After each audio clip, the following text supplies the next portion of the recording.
बिस्मिल्लाहिर्रहमानिर्रहीम। अस्सलाम वालेकुम नाज़रीन, आप यूट्यूब चैनल देख रहे हैं। मैं इमरान खान हूँ। कुछ चीज़ें मैं आपको भी बताता हूँ। कौमी सलामती कमेटी की जो मीटिंग हुई है उसमें अहम फैसले किए गए हैं। शहबाज शरीफ साहब की ज़ेर सदारत हुई है और मिनिस्टर भी वहाँ मौजूद थे। आर्मी चीफ़ और फ़ौजी क़यादत जो है, आला क़यादत, वो भी वहाँ मौजूद थी। कुछ फ़ैसले हैं वो आपके साथ शेयर करते हैं। कुछ सिचुएशन भी है, क्योंकि ये हुकूमत चीज़ों को कंट्रोल करने में पूरी तरह नाकाम रही है। हुकूमत देखती है एस्टेब्लिशमेंट की तरफ के एस्टेब्लिशमेंट अब इन मामलात को चलाए, और एस्टेब्लिशमेंट अब जान छुड़ाती है कि ये खुद ही इस मुल्क को चलाने के काबिल हों और चला दें, लेकिन जो लोग आ गए हैं ये भानमती का कुंभा पाकिस्तान को नहीं संभाल सकता। लेकिन पहले इमरान खान साहब से सारे क्यों डरते हैं, क्यों भाग रहे हैं, मैं आपको सिर्फ एक वीडियो दिखाता हूँ छोटी सी। और ये वीडियो जो है वो सिंध से है, और इसको अली हैदर जैदी ने इसको ट्वीट किया है। और ये सिंध का इलाका नवाबशाह, ये वहाँ की एक वीडियो है। ज़रा इसको देखें आप। ऐसे लग रहा है ना जैसे मुफ्त लोग खाना लेने आए हैं, या कोई आटे की लाइन लगी हुई है, या कुछ बांटा जा रहा है। तो ऐसा कुछ नहीं है। ये लोग अपने आईडी कार्ड्स लेकर आए हैं और पाकिस्तान तहरीक इंसाफ में शमूलियत करना चाहते हैं, पाकिस्तान तहरीक इंसाफ का हिस्सा बनना चाहते हैं। ऐसा कभी नहीं हुआ। लोग घरों में जाते हैं और घरों में जाकर कोशिश करते हैं कि लोगों को अपनी पार्टी का हिस्सा बनाएं, उनके घरों में जाकर। और यहाँ पे जो पाकिस्तान तहरीक इंसाफ का कैंप लगा हुआ है, वहाँ पे ख़वातीन और हज़रात, किस तरीके से बुज़ुर्ग लोग, नौजवान किस तरह धक्के खा रहे हैं, और एक जम्बे गफ़ीर है। इस तरह तो लोग पॉलिटिकल पार्टीज़ में शमूलियत नहीं करते। तो ये है पाकिस्तान तहरीक इंसाफ और सिंध नवाबशाह। अब आप अंदाज़ा कीजिए कि क्यों सारे के सारे इंतखाबात से भाग रहे हैं। ये वो मनाजिर हैं जो सबको इंतखाबात से भागने पर मजबूर कर रहे हैं। जो कमेटी के अंदर जो एक नेशनल सिक्योरिटी कमेटी जो बैठी और वहाँ जो मीटिंग हुई, उसके ऊपर जो फैसले किए गए, उसकी कुछ चीज़ें मैं आपके सामने रखता हूँ। आपको भी ज़रा थोड़ी हैरत होगी कि जो बड़े अहम फैसले सामने हैं उनमें एक तो ये है कि सोशल मीडिया के ऊपर अब कार्रवाइयाँ की जाएंगी, और ये जो कार्रवाइयाँ की जाएंगी इसके लिए इदारों को कह दिया गया है। यानी मईशत को निशाना बनाने वाले सोशल मीडिया अकाउंट्स के खिलाफ कार्रवाई की जाएगी। हैरत है वैसे मुझे। और उसमें एक टिक्कर मैं ये पढ़ रहा था, और जो उसके अंदर से ज़राए से खबर निकली वो ये भी है कि मुल्क की बदनामी का बाइस बनने वाले अनासर को भी टाइट किया जाएगा सोशल मीडिया पे। यानी जो लोग मुल्क की बदनामी का बाइस बन रहे हैं उनके खिलाफ कार्रवाई की जाएगी। नॉर्मली कैसे लोगों से इनको शिकवा है? नॉर्मल यूथ पाकिस्तान की, जो यूट्यूब और फेसबुक पे अपने ख्यालात का इजहार करते हैं, जो ट्विटर के ऊपर सवालात उठाते हैं, और उनके ऊपर कहा जा रहा है कि वो मुल्क को बदनाम कर रहे हैं। यानी मुल्क की बदनामी, पाकिस्तान की यूथ, पाकिस्तान के आम लोग, पाकिस्तान के वो लोग जो कहते हैं इलेक्शन कराओ, पाकिस्तान के वो लोग जो कहते हैं कि 2 नंबरी बंद करो, वो लोग जो कहते हैं महंगाई और बेरोज़गारी तुमने बढ़ा दी है, उन लोगों को उठाकर अब टाइट किया जाएगा, उनके खिलाफ कानूनी कार्रवाइयाँ की जाएंगी। इस किस्म के फैसले किए गए हैं। लेकिन सवालात उठाने से मुल्क की बदनामी होती है, और रजीम चेंज ऑपरेशन करते वक्त मुल्क की बदनामी नहीं होती। कपड़े उतार कर लोगों का तशद्दुद करते वक्त मुल्क की बदनामी नहीं होती। इंसानी हकूक़ की खिलाफ वर्जियाँ ओपनली करते वक्त मुल्क की बदनामी नहीं होती। चादर और चार दीवारी का तकद्दुस पामाल करते हुए मुल्क की बदनामी नहीं होती। ख़वातीन और बच्चों के ऊपर तशद्दुद करने से और बाकायदा उनके ऊपर आंसू गैस फेंकने से, उनके घरों में घुसकर उनके बेडरूम्स तक जाकर उनको हरासा करने से मुल्क की बदनामी नहीं होती। एक सेनेटर, उसके ऊपर 50 के करीब मुकदमे कर दिए, और कभी इस सूबे में कभी उस सूबे में उसको भगाया जा रहा है, उससे मुल्क की बदनामी नहीं होती। उसकी और उसकी अहलिया की प्राइवेट वीडियो निकाल कर उसकी बेटी को भेज दी गई, इससे मुल्क की बदनामी नहीं होती। उसने रोते हुए प्रेस कॉन्फ्रेंस करके इंसाफ मांगा, उसको इंसाफ नहीं मिला, उससे मुल्क की बदनामी नहीं होती। उसामा बिन लादेन पर अमेरिका ने यहाँ पाकिस्तान के अंदर ऑपरेशन किया, उस वक्त के वज़ीर आज़म ने अमेरिका को मुबारकबाद दी, उससे मुल्क की बदनामी नहीं होती। मनी लॉन्ड्रिंग पाकिस्तान के सियासतदान करते हैं, उनके ऊपर केसेस बने हुए हैं, उससे मुल्क की बदनामी नहीं होती। खुद साख्ता तौर पे लोग जिला वतन हो जाते हैं, 4 हफ्ते की इजाज़त लेकर 3 साल से पाकिस्तान वापस नहीं आ रहे, और जिन मुल्कों के अंदर हैं वहाँ पे पाकिस्तानी रोज़ाना एहतजाज करते हैं, उससे मुल्क की बदनामी नहीं होती। साबिक वज़ीर आज़म पर गोलियाँ चल गई और वो अपना मुकदमा दर्ज नहीं करवा सका, उससे मुल्क की बदनामी नहीं होती। सहाफ़ियों पर पाकिस्तान की ज़मीन तंग कर दी गई, उनके ऊपर 50 से ज़ायद मुकदमात किए गए, और एक सहाफ़ी जो शानदार आदमी था वो कीनिया की सरजमीन के ऊपर शहीद हो गया, उससे मुल्क की बदनामी नहीं होती। इलाज के लिए ये लोग पाकिस्तान से बाहर भागते हैं, छोटी सी सर्जरी करवानी है, एक इलाज करवाना है, बाहर जाना है अमेरिका में, यूरोप में, उससे मुल्क की बदनामी नहीं होती। एमल कांसी को, यूसुफ रमज़ी को और आफिया सिद्दीकी को अमेरिका के हवाले किया गया, और भी बहुत सारे लोगों को, उससे मुल्क की बदनामी नहीं होती। चंद दिन पहले आर्मी चीफ की तैनाती के हवाले से 1-1.5 महीने तक इस मुल्क में जो ड्रामा लगा रहा, उससे मुल्क की बदनामी नहीं होती। ज़मीनों की मंडियां लगाई जाती हैं, उससे मुल्क की बदनामी नहीं होती। साबिक वज़ीर आज़म का बेटा, वीडियो मौजूद है कि अरकान असम्बली को ख़रीद रहा है भेड़ बकरियों की तरह, उससे मुल्क की बदनामी नहीं होती। हमारी एस्टेब्लिशमेंट सियासी इंजीनियरिंग करती है, उससे बदनामी नहीं होती। जिस बाप और बेटे के ऊपर फर्द जुर्म आयद होनी थी, बाप को वज़ीर आज़म और बेटे को वज़ीर आला बनाने से मुल्क की बदनामी नहीं होती। मफरूर इश्तिहारी को एयरफोर्स के तैयारे में वापस पाकिस्तान लाया गया और उससे हलफ लेकर उसको वज़ीर बनाया गया और उसने मईशत को तबाह कर दिया, उससे मुल्क की बदनामी नहीं होती। वज़ीर आज़म का मफरूर इश्तिहारी बेटा उसी दौरान, यानी मैं सलमान शहबाज की बात कर रहा हूं, अपने बाप के गैर मुल्की दौरों में VIP बनकर पूरी दुनिया की सैरें करता रहा, उससे बदनामी नहीं होती। यानी केसेस की इंक्वायरियां करने वाले अफसरान और उनसे जुड़े हुए किरदार, यानी एक एक करके चंद महीनों के अंदर सारे अल्लाह मियां के पास पहुंच गए, सबको हार्ट अटैक आ गया, उससे मुल्क की बदनामी नहीं होती। भारत से आने वाले तैयारे में हुकूमती शख्सियत, उसके रिश्तेदार और बहुत सारा सामान जो है वो एक अरब मुल्क में पहुंच गया, उससे मुल्क की बदनामी नहीं होती। पूरे मुल्क में दहशतगर्दी की एक नई लहर आई है, कुछ नहीं होता। वजीर दाखिला खुद कह रहे हैं कि पाकिस्तान का वफाकी दारुल हुकूमत बिल्कुल गैर महफूज है, कि यहाँ पे एक दिन की सियासी एक्टिविटी नहीं की जा सकती, बल्दियाती इंतखाबात नहीं करवाए जा सकते, तो इससे मुल्क की बदनामी नहीं होती। NRO 2 हासिल किया गया, इससे मुल्क की बदनामी नहीं होती।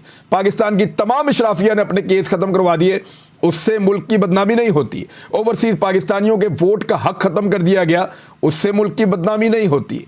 अपने ही हमवतनों में से बहुत सारे लापता हैं, उससे कोई बदनामी नहीं होती। सारी दुनिया के सामने हमारे हुक्मरान और एस्टेब्लिशमेंट कशकोल लिए घूमते हैं, उससे मुल्क की बदनामी नहीं होती। सैलाब ज़दगान को मिलने वाली इमदाद तक खा गए, उनका ख्याल नहीं रखा, उनको बेयारो मददगार छोड़ दिया, उससे मुल्क की बदनामी नहीं होती। मैं सैकड़ों ऐसी मिसालें दे सकता हूं, सैकड़ों, जिनसे पाकिस्तान की बदनामी नहीं होती। और बदनामी किस बात से होती है कि जब आप इन चीज़ों के बारे में सवालात करें। मैंने तो अभी सिर्फ 30 के करीब चीज़ें पूछी हैं, इन 30-35 चीज़ों से मुल्क की बदनामी आपको लगता नहीं होती? हाँ, सिर्फ इनके ऊपर अगर सवाल उठा दे कोई तो फिर मुल्क की बदनामी हो जाती है। मैं आपको डॉन अखबार की खबर बता देता हूँ, ये सुन लीजिए। पाकिस्तान के अंदर जो मईशत के ऊपर कहा जा रहा है ना, नेगेटिव खबरें फैला रहे हैं, भाई नेगेटिव खबरें फैलाने से क्या होता है, आपने नेगेटिव सारा का सारा करके रख दिया है, मईशत के पल्ले कुछ नहीं छोड़ा। दिसंबर में महंगाई की शरह 24.5% तक पहुंच गई है। मुल्क में महंगाई थमने का नाम नहीं ले रही, बल्कि आए रोज उसमें इजाफा देखने में आ रहा है। जबकि ताज़ा तरीन आदादोशुमार के मुताबिक सालाना महंगाई की शरह दिसंबर में 24.5% रिकॉर्ड की गई, जो गुज़िश्ता माह 23.8% थी। लेकिन नवंबर की निस्बत दिसंबर में महंगाई दोबारा बहुत ज़्यादा बढ़ गई है। और ये आदादोशुमार पाकिस्तान शुमारियात ब्यूरो यानी PBS की जानिब से जारी करदा आदादोशुमार है। और इसके मुताबिक कंज्यूमर प्राइस इंडेक्स के ज़रिए पैमाइश किया जाने वाला सालाना अफराते ज़र दिसंबर में 24.5% रिकॉर्ड किया गया है। पिछले साल की निस्बत कितना ज़्यादा है ये, पिछले साल बहुत कंट्रोल था। और जो चीज़ें बहुत ज़्यादा महंगी हो रही हैं, महंगाई में सालाना बुनियाद पर इजाफे की जो शरह है, जल्द जो ख़राब हो जाने वाली चीज़ें हैं या पेरिशेबल आइटम्स जिनको कहते हैं, खाने पीने की चीज़ें, उनमें कोई 56% का इजाफा हुआ है। ट्रांसपोर्ट के अंदर 41% का इजाफा हुआ है। तफरीह के मामला, जो लोग थोड़ा बहुत तफरीह पाकिस्तान में कर सकते हैं, उसमें 38.5% का इजाफा हुआ है। कुछ मशरूबात और जो तंबाकू, उनमें 36% का इजाफा हुआ है। जो खाने पीने की चीज़ें देर तक सर्वाइव कर सकती हैं, देर तक महफूज रह सकती हैं, उनमें 32.5% का इजाफा हुआ है। जो घरेलू सामान है उसमें 30% का इजाफा हुआ है। रेस्टोरेंट और होटल में अगर आप खाना खाते हैं तो 27.5% का उसमें इजाफा हुआ है। मुख्तलिफ अशिया जो आप इस्तेमाल करते हैं उनमें 26% का इजाफा हुआ है। अगर आप अपना इलाज मुआवजा करवाते हैं तो उसमें लगभग 18% का इजाफा हुआ है। जूते और कपड़े आप ख़रीदते हैं तो कम से कम 18% का इजाफा हुआ है। तालीम हासिल करने के लिए 11% का इजाफा हुआ है। और बेशुमार और चीज़ें हैं जिनके अंदर इसी तरह इजाफा होता चला जा रहा है। गुज़िश्ता साल की निस्बत अगर आप इसको देखें तो ये कोई सादा इजाफा नहीं है, ये बहुत ज़्यादा इजाफा है और ये छोटी मोटी बात भी नहीं है। सदर पाकिस्तान ने जो एक बिल था उस हवाले से उसको वापस भिजवा दिया है। मैंने आपको पहले भी बताया था कि इस्लामाबाद में बल्दियाती इंतखाबात का अब उसके लिए कोई जॉइंट सेशन बुलाएंगे और कोशिश करेंगे उसको मंजूर करवाएं, क्योंकि इस्लामाबाद के इलेक्शन से हर हाल में ये इम्पोर्टेड हुकूमत भागना चाहती है। अगर उस इलेक्शन में उतरेंगे तो मज़ीद फंस जाएंगे और बुरे हालात का सामना करेंगे। एक अच्छी खबर है आज के दिन में, आज़म सवाती साहब को ज़मानत मिल गई है और उनको रिहा करने का हुक्म दे दिया गया है। आज़म सवाती साहब ने इस्लामाबाद के चीफ जस्टिस के ऊपर, इस्लामाबाद हाई कोर्ट के जो चीफ जस्टिस हैं, उनके बारे में एक तनाज़ा खड़ा कर दिया था एक ख़त लिखकर, और वो ये सोच रहे थे कि अब वो उन बेंचेस का हिस्सा ना रहें। और एक ख़त उन्होंने लिखा था, थोड़े दिन पहले मैंने रिपोर्ट किया था, और उसमें उन्होंने ये कहा कि जिस तरीके से उनका केस सुना गया, उन्होंने कुछ हवाले भी दिए, तो उन्होंने ये कहा कि उनको इंसाफ नहीं मिल रहा, और ये भी कहा कि जस्टिस डिलेड जस्टिस डिनाइड, यानी अगर आप इंसाफ देने में ताख़ीर करते हैं तो फिर इंसाफ नहीं है, वो नाइंसाफ़ी है। अब आज़म सवाती साहब का जो मुतनाज़ ट्वीट वाला केस है उसमें आज़म सवाती साहब की ज़मानत मंजूर कर दी गई है, उन्हें रिहा करने का हुक्म दे दिया गया है, और पीटीआई रहनुमा आज़म सवाती को 2 लाख रुपए के मुचलकों के एवज़ दरख्वास्त ज़मानत बाद अज़ गिरफ्तारी मंजूर करते हुए उन्हें रिहा करने का हुक्म दिया गया है। देखिए क्या कुछ नहीं किया गया, उनकी बेटी को उनकी बीवी की और उनकी निजी वीडियो भेजी गई, उनके ऊपर जो है वो केसेस बनाए गए, उनको बलूचिस्तान ले गए, फिर उनको सिंध ले गए, फिर उनका घर तोड़ दिया, फिर उनके घर को सील कर दिया, फिर उनके बेटे को हरासा किया, उनकी बेटी को हरासा किया, उनकी पार्टी को हरासा किया, और उनको लगातार दबाव डालते रहे जितना अरसा वो गिरफ्तार रहे। अब देखना यह है कि आज़म सवाती बाहर आने के बाद क्या अनाउंसमेंट करते हैं और क्या बात बताते हैं। वो आदमी इंसाफ की तलाश में, 75 साल का आदमी मारा मारा फिरता रहा, उसको इंसाफ नहीं मिला, और अब ज़मानत मिली है, ये भी कोई इंसाफ नहीं है। जो नाइंसाफ़ी हो रही थी उसको कुछ हद तक रोका गया है, लेकिन उसको इंसाफ नहीं मिला। जिन लोगों ने उसको गिरफ्तार किया, जिन लोगों ने उसको नंगा किया, जिन्होंने उसकी नंगा करके वीडियो बनाई, जिन्होंने उसकी एक निजी जगह के ऊपर उसकी और उसकी एहलिया की वीडियो बनाकर उसको उसकी बेटी को भेजा, जिन्होंने ये सारा गंदा खेल खेला है, उन सब लोगों के खिलाफ अभी तक कोई कार्रवाई नहीं होनी, अभी तक हुई नहीं है, और उनके खिलाफ कार्रवाई होनी चाहिए।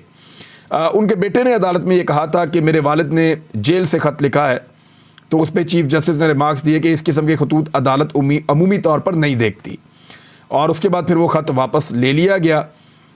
मशवरा किया गया, बाबर अवान साहब ने मशवरा किया उनके बेटे से, बाद में उनके बेटे ने ख़त वापस ले लिया, और बाद में हाई कोर्ट ने उन्हें ज़मानत दे दी। आज़म सवाती साहब बाहर आएंगे, बाहर आकर बात करेंगे, देखते हैं क्या होगा। दूसरी जानिब हुकूमत ये चाहती है कि एस्टेब्लिशमेंट ने जैसे उनके ऊपर हाथ रखा हुआ है उसी तरह वो हाथ, वो दस्ते शफ़क़त उनके सर के ऊपर रहे, और इन तमाम पार्टीज़ को जोड़ कर रखने में मदद करे एस्टेब्लिशमेंट, और कोई भी एक पार्टी छोड़ कर ना जाए। दूसरी जानिब एस्टेब्लिशमेंट भी अब थकना शुरू हो गई है कि कब तक इनको लेकर चलते रहेंगे। इन्होंने तो पाकिस्तान का भट्टा बटा के रख दिया है, और मसाइल से निकलना मुश्किल तर होता चला जा रहा है पाकिस्तान के लिए। हाल तो वही है जो हमने पिछले व्लॉग में बात की थी कि बहुत सारे एनालिस्ट अब ये कह रहे हैं कि फौरी तौर पे टेक्नोक्रेट्स पर मुश्तमिल एक निगरान हुकूमत बनाई जाए 90 दिन के लिए, जो IMF से डील करे, और पाकिस्तानियों को कुछ बोझ उठाना पड़ेगा इस बहरान से निकलने के लिए, और इस बीच में एक इलेक्शन करवाया जाए साफ शफाफ। जो भी इलेक्शन जीते वो पार्टी अवाम की तायीद के साथ हुकूमत में आए, और फिर आकर जो मुश्किल फैसले करने हैं, जो इस्लाहात करनी है पाकिस्तान की मईशत के हवाले से, वो करे, ताकि पाकिस्तान आगे बढ़ सके। MKM और पीपल्स पार्टी के दरमियान दरारें ख़त्म करवाने के लिए नून लीग सरगर्म हो गई है। ये वक्त भी पाकिस्तान को देखना पड़ा।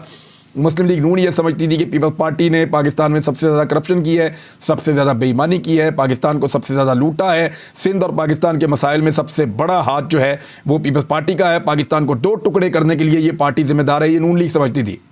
कराची के अंदर बदअमनी, कराची के अंदर 2 नंबरी, कराची के अंदर करप्शन, कराची के अंदर लैंड माफिया होना और चाइना कटिंग करना, इन सारी चीज़ों के लिए, बोरीबंद लाशों के लिए नून लीग समझती थी कि MKM जिम्मेदार है। अब इन 2 पॉलिटिकल पार्टीज़ के दरमियान जो लड़ाई हो रही है, सुलह करवाने के लिए नून लीग मुतहरिक हो गई है, और नवाज शरीफ ने ज़ाती तौर पर रब्ता किया है। नवाज शरीफ ने आसिफ अली जरदारी से रब्ता किया है कि कोशिश कर रहे हैं कि नून लीग किरदार अदा कर सके पीपल्स पार्टी और MKM के अंदर लड़ाई ख़त्म करवाने में, क्योंकि ये लड़ाई कहीं उनकी हुकूमत को ही लेकर ना बैठ जाए। और फिर वो एस्टेब्लिशमेंट के ऊपर पूरा एतबार भी नहीं कर सकते, क्योंकि एस्टेब्लिशमेंट को उन्होंने इस काबिल नहीं छोड़ा जितना बड़ा काम उनको करके दिया पाकिस्तान की एस्टेब्लिशमेंट ने। हुकूमत गिरा कर दी, हुकूमत बना कर दी, लेकिन ये एस्टेब्लिशमेंट के मेयार पर पूरा उतरने में पूरी तरह, या उनकी उम्मीदों पर पूरा उतरने में पूरी तरह नाकाम रहे और पाकिस्तान की हर शोबे के अंदर जो है वो दुर्गत बना के रख दी। उधर पंजाब असम्बली का इजलास जो है वो 11 के बजाय 9 जनवरी को तलब कर लिया गया है और बहुत टेक्निकल प्ले कर रहे हैं पीटीआई और काफ लीग के लोग, और वो अदालत में एक दफ़ा इस मामले को दोबारा लेकर जाना चाहते हैं। 11 तारीख को अदालत है, तो गवर्नर ने बहुत बड़ी गैर आइनी हरकत की है बकौल पाकिस्तान तहरीक इंसाफ के और काफ लीग के। तो इन चीज़ों को सामने रखते हुए वो एक दबाव भी बढ़ाएंगे और मैक्सिमम टाइम गेन करेंगे अपने बंदे पूरे करने के लिए। इमरान खान साहब के बकौल उनके 3 लोगों को ये कहा गया है कि वो एतमाद के वोट के दौरान न्यूट्रल हो जाएं। लेकिन इंटरेस्टिंग बात यह है कि अगर वो न्यूट्रल हो भी जाते हैं, उसके बावजूद अगर परवेज़ इलाही एतमाद का वोट ना ले पाएँ, फिर क्या होगा? फिर एक नए कायदे ऐवान का इंतखाब किया जाएगा। दोबारा अगर परवेज़ इलाही वज़ीर आला के उम्मीदवार बनते हैं और हमजा शहबाज बनते हैं, तो हमजा शहबाज कभी भी 178, 179 से ऊपर नहीं जा पाएंगे, उनकी वहाँ ब्रेकें लग जाएंगी। और परवेज़ इलाही साहब भी अगर पूरी नहीं कर पाते तो फिर ये रन ऑफ इलेक्शन में जाएगा और उसमें दोबारा पाकिस्तान तहरीक इंसाफ और परवेज़ इलाही जीत जाएंगे। अगर परवेज़ इलाही ने काफ लीग को ना खो दिया तो फिर वो जीत जाएंगे, और अगर वो दोबारा जीत जाते हैं तो फिर वो असम्बलियाँ तहलील कर देंगे। तो असम्बलियों की तहलील तो होनी है, इसको डिले किया जा सकता है, ताख़ीर का शिकार किया जा सकता है, लेकिन इसको ख़त्म नहीं किया जा सकता इस मामले को। और स्पीकर ने भी यही कहा है कि डंके की चोट के ऊपर जो है वो दोनों असम्बलियाँ हम तहलील कर देंगे, सिर्फ कानूनी मामलात में से एक दफ़ा हम निकल जाएँ। अब तक के लिए इतने ही। अपना ख्याल रखिएगा, अपने इस चैनल का भी। अल्लाह हाफ़िज़।